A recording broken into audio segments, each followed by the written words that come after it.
10 Mei, Christus ons volmaakte geestelike voorbeeld, in gehoorsaamheid aan sy Vader se gebooie. As julle my gebooie bewaar, sal julle in my liefde bly, net soos ek die gebooie van my Vader bewaar en in sy liefde bly. Johannes 15 vers 10. Christus het die karakter van die God van die hemel aan mense en engele getoon. Hy het bewys dat mense wat geheel en al op God vertrou, die gebooie van God kan gehoorsaam en dus kan leef en dat sy wet vir hulle baie kosbaar kan wees. Christus se voorbeeld is vir elke seun en dogter van Adam gebiedend. Sy lewe was 'n uitbeelding van die wet van God, 'n voorbeeld van wat gehoorsaamheid aan elke voorskrif vir die mens se natuur kan doen.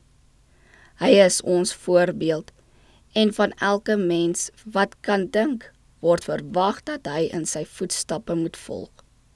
Want sy lewe is vir die ganse mensdom 'n volmaakte voorbeeld.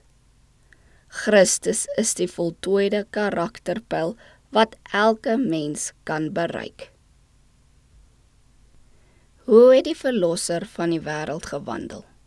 Nie net om homself te behaag nie, maar om God te verheerlik deur die werk van God te doen, naamlik om die sondige mens wat in die beeld van God geskape was, op te hef.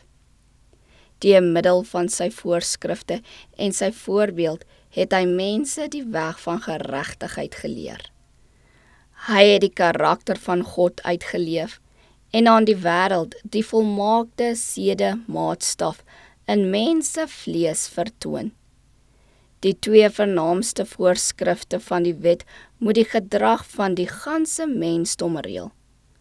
Dis die les wat Jesus met sy voorskrif en met sy voorbeeld geleer het. Hy het aan die mense gesê, jy moet die Here jou God lief hê met jou hele hart en jou naaste soos jouself. Die Here God van die hemel vereis van mense volmaakte liefde en aanbidding. Laat die mens sy lewe met die lewe van Christus vergelyk.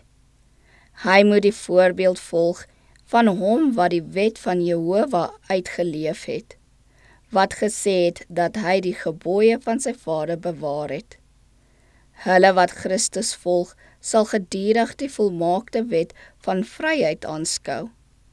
En deur die genade wat Christus aan hulle gee, sal hulle karakter ooreenkomstig die vereiste van God vorm.